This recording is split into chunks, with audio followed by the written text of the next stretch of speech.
Hola, la Fiscalía Anticorrupción, FICOR, ha señalado a la presidenta Dina Boluarte como presunta cabecilla de una organización criminal. Por otro lado, el Ministerio Público ha lanzado un comunicado hace unos días donde insta al Congreso a frenar con estas leyes inconstitucionales y que son además inviables jurídicamente. Y finalmente, pues, también está esta ley que intentan aprobar desde el Congreso para darle amnistía a violadores de derechos humanos y en este caso 600 juicios se quedarían paralizados sin encontrar justicia. En suma, desde hace unos días se ha hecho noticia que el Ministerio Público, pues, ha dado una luz de esperanza para todos los peruanos para frenar la corrupción que ya está haciendo metástasis tanto en el Ejecutivo como en el Legislativo.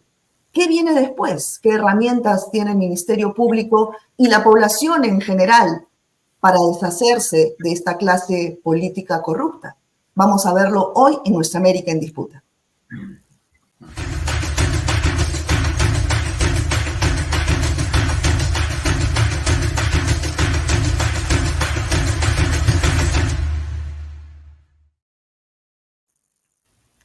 Bueno, la Fiscalía ha decidido enfrentar la corrupción gubernamental. ¿Qué herramientas tiene para ello? Vamos a conversarlo con tres especialistas. Ellos son Gloria Cano, abogada defensora de derechos humanos, Avelino Guillén, abogado, ex fiscal de la Nación y ex ministro del Interior, y Carlos Rivera, abogado, defensor de derechos humanos y miembro del IDL, Instituto de Defensa Legal. Muchas gracias a los tres por estar aquí. Muy buenos días, Verónica. Buenos días. Muy bien. Gloria, empezamos contigo. ¿Qué medidas inconstitucionales se vienen promoviendo desde el Poder Legislativo? Uy, bueno, tienes toda la mañana. Son infinidad de normas inconstitucionales las que se vienen dando, empezando de que han comenzado a tener iniciativa de gasto, ¿no? Etcétera. Pero las últimas que, digamos, nos llaman mucho la atención y que son de una gran preocupación, que son precisamente aquellas que tratan de señalar que los delitos de lesa humanidad pueden prescribir y tratar de limitar la imprescriptibilidad de los mismos, señalando que a partir de recién del año 2002 se puede aplicar la imprescriptibilidad. Es decir, mandar al archivo centenares de casos de investigaciones y procesos judiciales que de hechos de graves violaciones a los derechos humanos y delitos de lesa humanidad desde el 80 y 90 que hubieron en el país durante el conflicto armado interno, ¿no? O sea, aparte, ya se ha anunciado que se iba a lanzar también un proyecto de ley para dar amnistías, incluso a aquellas personas que también estuvieron inmersos en violaciones a los derechos humanos y que no estuvieran calzando, digamos, en el otro proyecto que era de la imprescriptibilidad, ¿no? Entonces, tenemos ahí un atentado contra los derechos humanos que ya se vienen gestando y que ya incluso uno tiene una primera votación en el Congreso de la República y que son inconstitucionales y son contra las convenciones de derechos humanos, ¿no? Contra pactos internacionales que el Perú ha suscrito. Ahora, doctor Guillén, ¿el Congreso tiene puede concretarse todas estas leyes inconstitucionales y jurídicamente inviables? O sea, ¿la Fiscalía tiene las herramientas legales para poder frenarlos? Lo que ha hecho el Ministerio Público es alertar a la opinión pública el conjunto de iniciativas legislativas que está dando el Congreso con la finalidad de imponer una serie de normas que abiertamente son inconstitucionales. Lamentablemente, el fujimorismo que controla el Congreso de la República viene desarrollando esta estrategia de captura de importantes instituciones. Ahora tiene el control del Tribunal Constitucional, va por la Junta Nacional de Justicia, quieren asimismo controlar al Ministerio Público y al Poder Judicial. Esa estrategia la vienen repitiendo, siguiendo las instrucciones que en 1998, si mal no recuerdo, dio Vladimiro Montesinos Torres a la bancada fujimorista. Lo que yo espero es que el Ministerio Público resista esta agresión y esperamos que la ciudadanía también reaccione, tal como lo ha convocado el Ministerio Público, para respaldar la posición del Ministerio.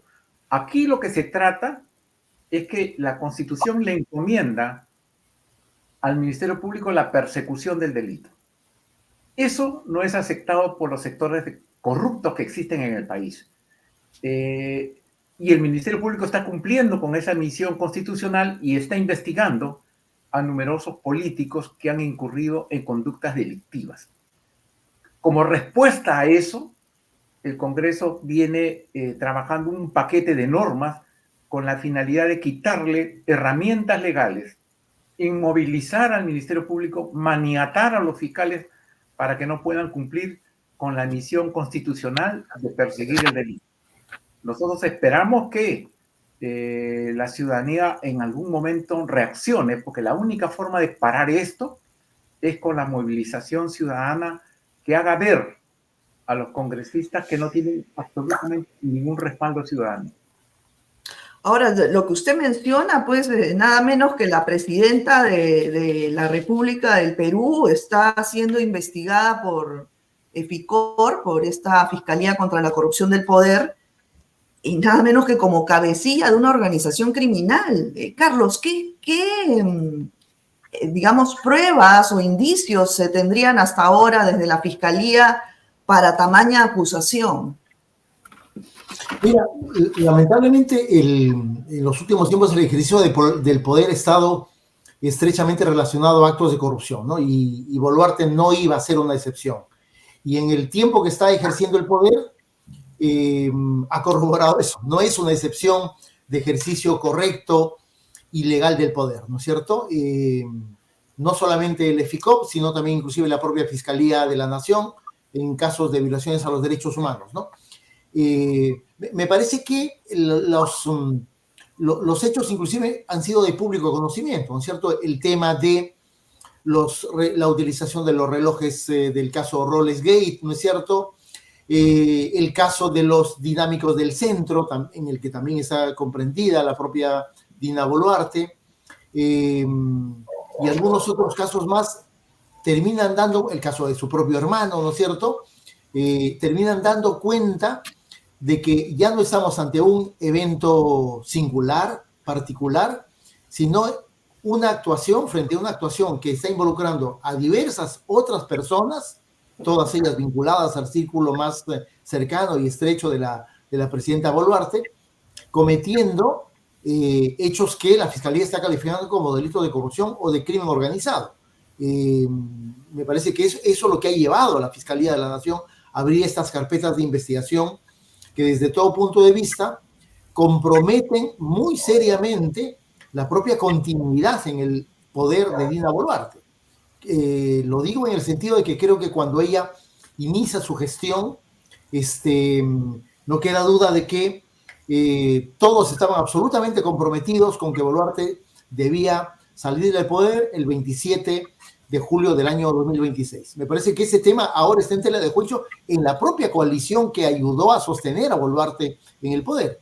Y tengo la impresión de que una de las cosas, uno de los elementos más complejos y más difíciles para Boluarte es este dato que cada vez se ha terminado pareciendo a Pedro Castillo, ¿no? En el sentido de no solamente la mediocridad en el ejercicio del poder, actos de corrupción, y la incapacidad invicta que tiene Boluarte como Pedro Castillo de no saber en realidad a dónde llevar un país de manera completa. Esa situación creo que es un tema que pone en tela de juicio si es que Boluarte llega al 2026. Desde mi punto de vista es una distancia extremadamente larga, parecen solamente 2 años, pero es una distancia políticamente hablando muy extensa, muy larga, en la que hay que hacer una evaluación de si es que es posible sostener a una persona en el poder, no solamente con esos bajísimos niveles de confianza ciudadana, sino en la que su situación legal se ha empeorado dramáticamente, sobre todo los últimos 6 meses, y en la que ella misma no termina de encontrar ningún tipo de respuesta política como salida, ya no digo constitucional, sino como salida política a la crisis. Digamos, el dato de que tengas una presidenta de la República que hace 7 u 8 semanas no da una declaración a la prensa, me parece que es un dato de verdad muy preocupante, porque eso significa que ella misma no sabe qué cosa hacer en las actuales condiciones. Claro, pero lo que comentas, el tema es que el Congreso la está soportando todavía a la presidenta porque le conviene, ¿no? Y Sí, con estos sí. niveles de desaprobación, tanto del Ejecutivo como del Legislativo, y escuchando al doctor Guillén hace unos minutos diciendo que el Ministerio Público solamente puede alertar al Congreso sobre estas leyes inconstitucionales, pero no puede obligar. Entonces, ¿cuál es la alternativa para los peruanos, doctora Cano? O sea, que en teoría la población tiene derecho a la insurgencia, pero en términos reales, ¿qué podrían hacer los peruanos para librarse de estas mafias que han copado el poder legislativo y el ejecutivo? Mira, yo coincido con el doctor Guillén en el sentido de que aquí la respuesta ciudadana es muy importante, ¿no? Hemos visto en anteriores oportunidades cómo la movilización ciudadana es la que ha parado en seco algunas iniciativas como que provenían del Congreso o del propio Ejecutivo. Sin embargo, estamos viendo nosotros una sociedad, una colectividad un poco inmovilizada, también cierto por el temor, también por la desconfianza. El hecho de que en las últimas protestas hayan habido 50 fallecidos pesa mucho también. El hecho de que muchas personas hayan sido lesionadas o que hayan sido detenidas y la amenaza siempre de vincularlos a una organización criminal o al terrorismo, el terruqueo, de alguna manera les ha dado efecto, ¿no? Yo creo que es hora efectivamente de que la ciudadanía se despoje de esos temores y que se pueda salir y confrontar con el Congreso, confrontar con el Ejecutivo, porque están destrozando nuestro país. No solamente están realizando, o sea, han destruido todo el sistema de educación, han destruido todo lo que ha sido la reforma universitaria, toda la reforma política, han metido las manos en el Ministerio Público. Ahora tenemos la posibilidad por las acciones propias de una investigación fiscal que ha podido revertir esa situación en el Ministerio Público, pero ahora ya vemos cómo hay una amenaza concreta contra el fiscal de la Nación y contra todos los fiscales supremos con esta iniciativa legislativa que pretende intervenir en el Ministerio Público. Precisamente ahora que han perdido el poder, porque ya no está Patricia Benavides, pretenden intervenir el Ministerio Público para poder tener, digamos, la posibilidad de la acción penal contra los enemigos, sus enemigos políticos, y avalar sus situaciones ilegales, tanto del Congreso como de miembros del Ejecutivo. Yo creo que nosotros, por lo menos desde el ámbito de derechos humanos, estamos acudiendo a instancias internacionales, a la Corte Interamericana, a la Comisión Interamericana, a la Corte Penal Internacional, pero creo que en diversos ámbitos tenemos que recurrir a las voces internas, pero también a algunas voces internacionales, ¿no? Así es. Bueno, y este tema de la persecución y las amenazas a muchos fiscales, incluyendo el fiscal de la Nación, y está también la fiscal Marita Barreto, que ha denunciado, en fin. Doctor Guillén, ¿cómo poder proteger a estos fiscales valientes y, bueno, frente a la arremetida que están dando tanto el legislativo como el ejecutivo? ¿Cómo protegerlos para que puedan continuar con su trabajo? Antes quiero precisar por qué el fujimorismo y sus satélites quieren controlar todas las instituciones. ¿Cuál es el objetivo final? ¿Cuál es el objetivo político final? Lo que ellos quieren es asegurar los resultados electorales en el 2026. Al final van a ir contra el sistema electoral para que el proceso electoral solamente sea un mero trámite y la señora Keiko Fujimori sea quien supuestamente gane elecciones democráticas en el Perú. Entonces, nosotros tenemos que reaccionar ante eso, porque esto no es democracia, sino es un manejo turbio, ilegal y arbitrario de los procesos. En este caso, el proceso electoral. Y estos procesos ya están en trámite. La exclusión de los movimientos regionales, el manejo de los requisitos y los plazos para el proceso electoral ya está en ejecución. Y ellos ya están controlando el próximo proceso electoral. Entonces, cualquiera sea el resultado, va a ser el mismo. O sea, el sector de ultraderecha, entre comillas, va a impedir que candidatos de otras tendencias políticas puedan participar democráticamente en la justa electoral. Eso es lo que yo quería acotar y que había omitido en mi primera intervención. Ahora bien, ¿qué podemos hacer? Yo creo que a nivel de la Fiscalía veo un grupo muy compacto. Han emitido pronunciamientos que nunca antes se dieron en el Ministerio Público. Nunca antes los tres estamentos, la Junta de Fiscales Supremos, Superiores y Provinciales, han sacado un pronunciamiento histórico donde han puesto de relieve el manejo turbio y las maniobras de parte de sectores del Congreso que quieren un solo objetivo: impunidad.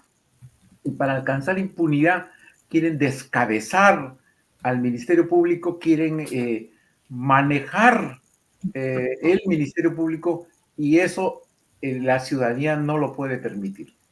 Yo creo que a través de denuncias públicas, a través de organismos internacionales de defensa de derechos humanos, ahí es valioso la actividad de las ONGs que vienen denunciando estos abusos de parte de esta clase política. Bueno, vamos a denominar por clase política a quienes ahora ejercen política en el Perú, pero que parecen otro tipo de ciudadanos. No, son una banda de pandillas. Sí, hay un empresario que se llamó que no es clase política, sino clase delictiva, algo así. Lo cierto es que no persiguen nada a favor del Perú, sino buscan objetivos particulares, y lo que están haciendo es poner en manos del crimen organizado al Perú, ¿no? O sea, ya no va a interesar quién va a ser el próximo gobernante, sino que es el crimen organizado que se ha afianzado de manera brutal en el país. Es lo único que crece en el Perú. El tráfico de personas, la minería ilegal, el tráfico de terrenos, el narcotráfico. Eso es lo único que crece y se desarrolla en el Perú, y ahora se vislumbra que van a tener una presencia importante en el próximo proceso electoral. Van a financiar a muchos grupos que van a participar en el próximo proceso electoral, donde se advierte una fragmentación que es justamente acicateada e incentivada por estas nuevas normas electorales que han dado, con la única finalidad de consolidar el triunfo de la corrupción. Todavía tenemos tiempo de reaccionar y tratar de impedir esta actividad que vienen desarrollando. Bueno, como usted advierte, y ya desde hace varios congresos cada vez más, el narcotráfico está copando y tiene sus representantes en el Parlamento, ¿no? Y con lo que usted menciona, pues el próximo, pues ya nos convertiríamos oficialmente en un narcoestado. Ahora, doctor Rivera, primero que nada felicitarlo porque finalmente se dio la sentencia del caso Pativilca 20 años después de estar ahí detrás, perseverando, pese a todos los gobiernos que han pasado. Usted, que ha visto en carne propia este caso de Pativilca y otros más, ¿qué va a pasar con estos casos emblemáticos, entre los que, bueno, hay, según el Ministerio Público, 600 casos de violación de derechos humanos que quedarían sin justicia de aprobarse esta ley de amnistía presentada por Rospigliosi? ¿Nos podrías comentar, por ejemplo, cuáles serían los casos emblemáticos y los personajes acusados de delitos de violación de derechos humanos que quedarían libres, por ejemplo? Sí, mira, es el caso Manta, ¿no? Es el caso de las violaciones sexuales en estas comunidades del norte de Huancavelica. Bueno, el proyecto tiene un objetivo muy claro, ¿no es cierto? Lo dice textualmente desde el contenido de lo que se ha aprobado hoy en primera votación en el Congreso de la República. Busca fundamentalmente anular sentencias condenatorias que han sido confirmadas por la Corte Suprema en una treintena de casos que fueron calificados como crímenes de lesa humanidad. Ese es el objetivo fundamental, ¿no?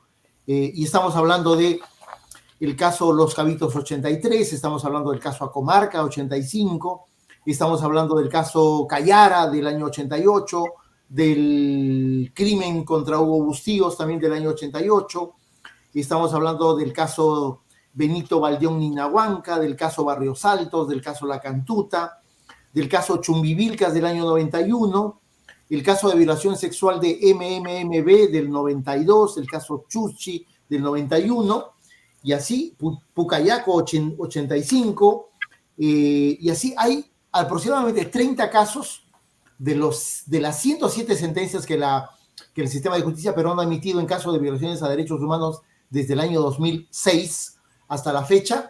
De esas 107 hay 30 casos que han sido calificados como crímenes de lesa humanidad. El proyecto busca afectar a esos 30 casos fundamentalmente, ¿no? Y obviamente los clientes de Rospigliosi y de Cueto, en realidad creo que son principalmente, estamos hablando del general Mori Orso, condenado en el caso Acomarca, del general Valdivia, condenado en el caso Cayara, ¿no es cierto? Obviamente de la gente del destacamento Colina, en los casos Barros Altos La Cantuta, del propio Fujimori, no tengo ninguna duda, ¿no es cierto? Del señor Pérez Documet, que en su momento fue comandante general de la 31 División de Infantería del Mantaro de Huancayo, el 91.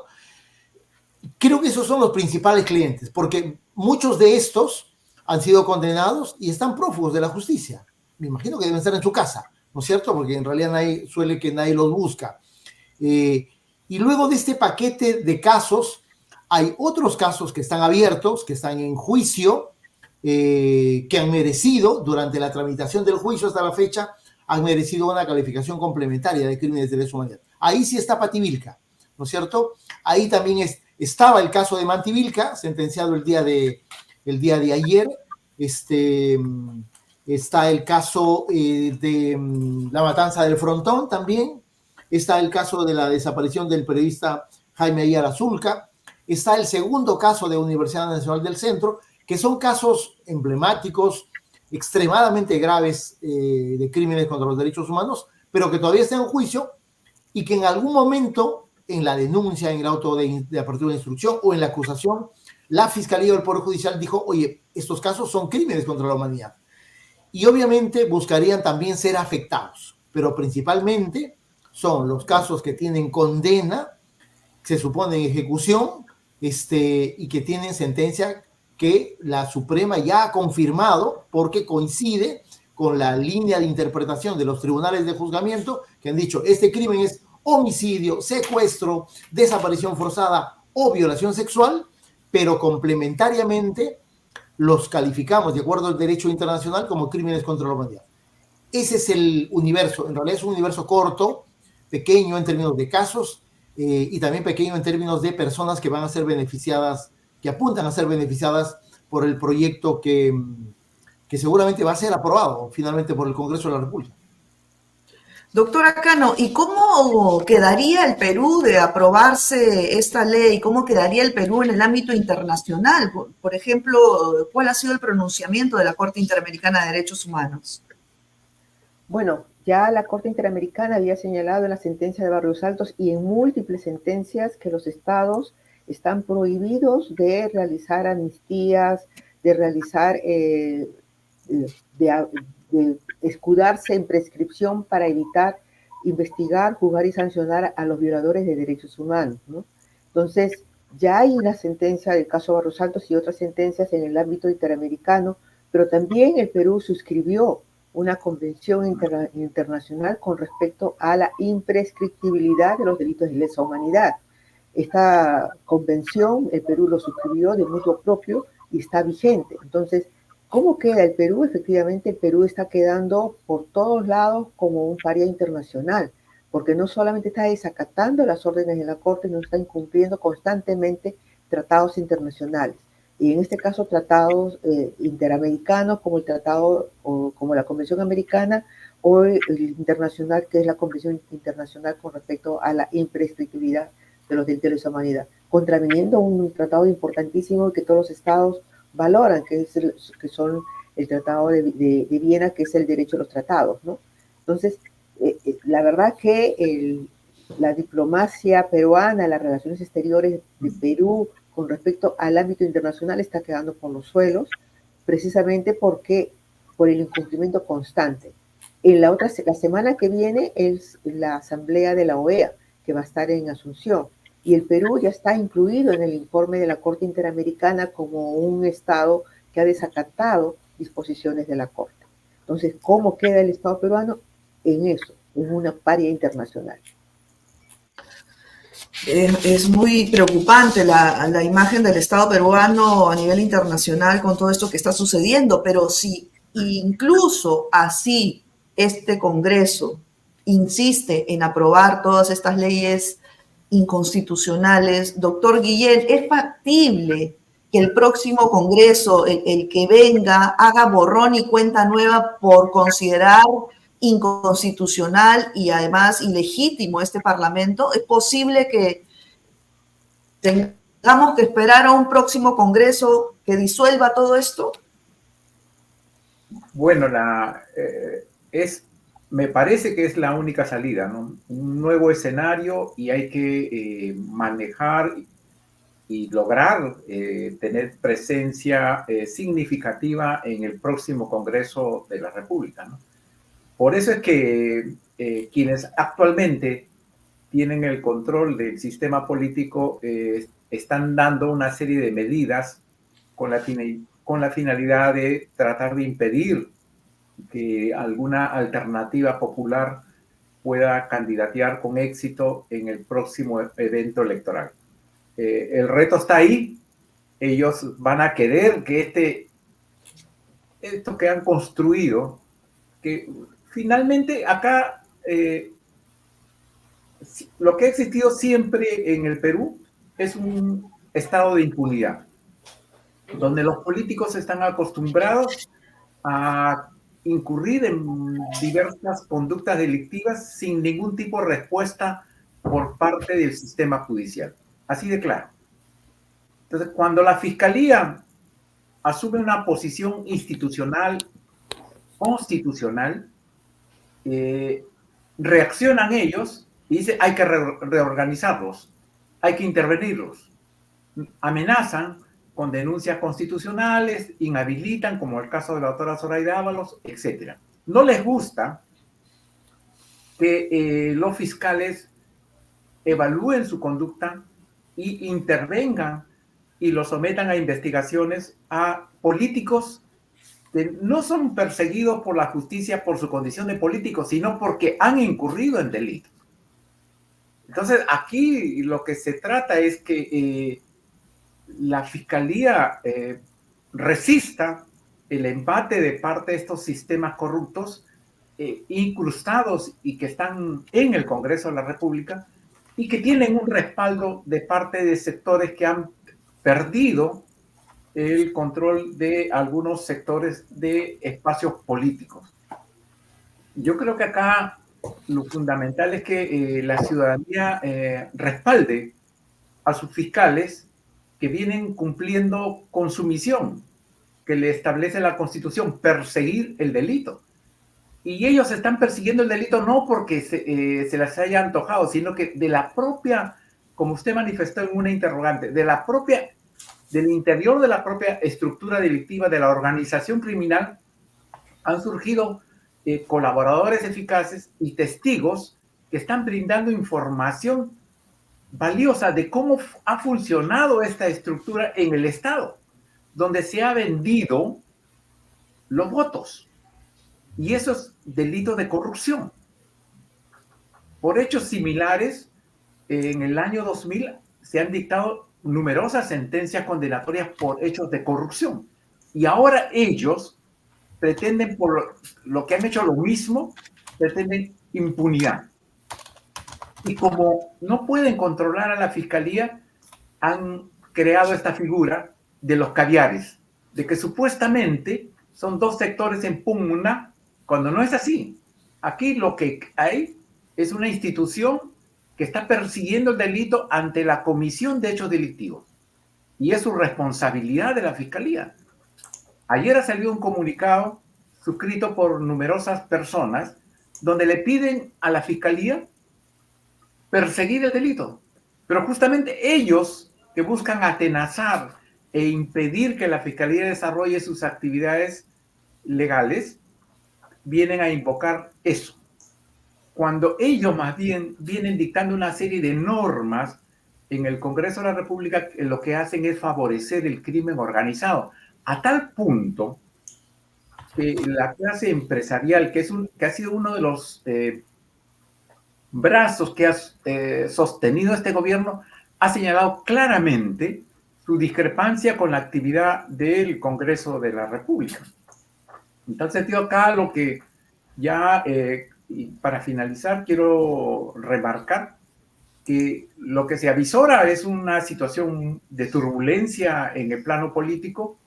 Está dándose una fragmentación y lamentablemente la ciudadanía no quiere participar en la clase política porque no ve nuevos rostros, nuevos líderes, sino que dicen que se trata más de lo mismo.